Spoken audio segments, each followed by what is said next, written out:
Hello दोस्तों, मैं पिया त्रिपाठी। आज आप लोगों के सामने फिर से लेकर आई हूँ एक छोटी सी कहानी। कहानी का नाम है सोने का हंस। गांव के एक छोटे से मंदिर में एक पुजारी रहता था। वो पुजारी बहुत ही दयालु और नेक इंसान था। पुजारी के परिवार में उसकी पत्नी और 2 बच्चे भी थे। मंदिर में इतना चढ़ावा आ जाता था कि पुजारी के परिवार का खर्च आराम से चल जाता था। पुजारी का परिवार बहुत खुश रहता था। लेकिन एक दिन दुर्भाग्य से दिल का दौरा पड़ने के कारण पुजारी की मृत्यु हो गई। पुजारी के परिवार पर मुसीबतों का पहाड़ टूट पड़ा। पुजारी की पत्नी विधवा और बच्चे अनाथ हो गए। कुछ दिन तो गांव वालों ने रोटी कपड़ा देकर उनकी मदद की, लेकिन बाद में उन्होंने भी हाथ खींच लिया। पुजारी की पत्नी और बच्चे अब बहुत गरीबी में दिन काट रहे थे। मानसरोवर झील में सुनहरे हंस रहते थे। मरने के बाद पुजारी ने उन हंसों में जन्म लिया। वे सभी हंस सरोवर में तैरते, कमल के फूलों का रसपान करते और मोती चुन चुन कर खाते थे। हंस का जन्म लेने पर भी उस पुजारी को पिछले जन्म की सारी बातें याद थी। उसे हमेशा पिछले जन्म की पत्नी और अपने बच्चों की याद सताती रहती थी।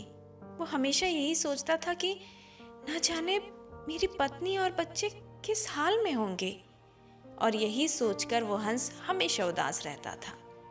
एक दिन हंसों के राजा ने उस हंस से कहा, देखो मित्र, इस संसार में कुछ विलक्षण प्राणी ऐसे भी होते हैं जिन्हें पिछले जन्म की सारी बातें याद रहती हैं। यदि तुम्हें अपने परिवार की चिंता सता रही है तो तुम उन्हें देख आओ। मैं तुम्हें अपने परिवार से मिलने की पूरी आजादी देता हूँ। और वो हंस उड़कर अपने गांव पहुंचा।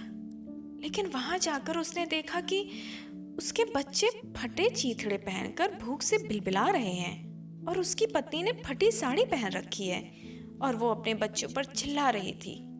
बच्चों को भूखा देखकर हंस को बहुत दुख हुआ। हंस आंगन में आकर बोला, चिंता मत करो, अब मैं आ गया हूँ। मैं पूर्व जन्म का जनार्दन पुजारी हूँ। मैं ही तुम्हारा पति और बच्चों का पिता हूँ।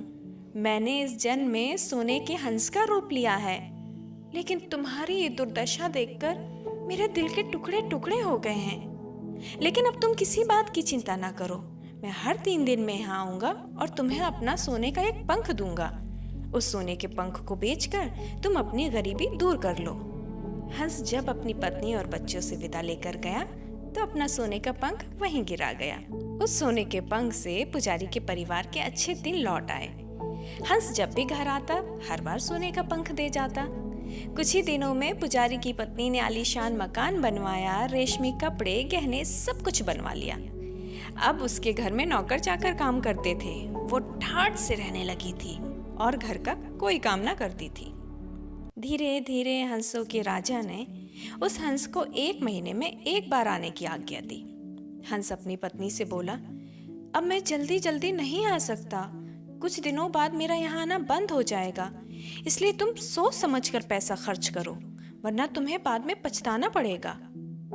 अब पुजारी की पत्नी सोचने लगी कि यदि हंस यहाँ नहीं आएगा तो मुझे सोने के पंख नहीं मिलेंगे, फिर हम ये ऐशो आराम की जिंदगी कैसे गुजारेंगे। इसलिए जब हंस आखिरी बार मिलने आया तो पुजारी की पत्नी बोली, स्वामी, मैं अच्छी तरह से जानती हूँ कि अब आप मुझे कभी नहीं मिलेंगे। मेरे पास आओ, मैं तुम्हारे गले लगना चाहती हूँ। लेकिन जैसे ही हंस पास आया तो वो दुष्ट औरत उसके पंख उखाड़ने लगी। पंखों के उखड़ने से हंस को बहुत दर्द हो रहा था। वो बार बार चिल्ला रहा था, मुझे छोड़ दो, मुझे छोड़ दो। लेकिन वो लालची औरत इतनी अंधी हो चुकी थी लालच में कि उसे हंस पर जरा भी दया ना आई। हंस दर्द से छटपटाता रहा, लेकिन उसने हंस के सारे पंख उखाड़ लिए। पंखों के उखड़ने के बाद हंस की सांसें उखड़ने लगी। हंस बोला, अरे दुष्ट और लालची औरत, तूने मुझे मारकर अपना भी नुकसान किया है। जब मैं अपने पंख अपनी इच्छा से दान करता हूँ तभी वे सोने के रहते हैं, वरना वे साधारण पंख ही होते हैं। अब तू अपने करने का फल भोग। और इतना कहकर हंस मर गया।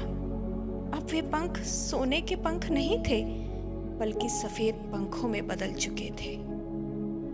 तो सुना दोस्तों, इसलिए कहते हैं कि इंसान को लालच नहीं करनी चाहिए, क्योंकि लालच का फल हमेशा ही बुरा होता है।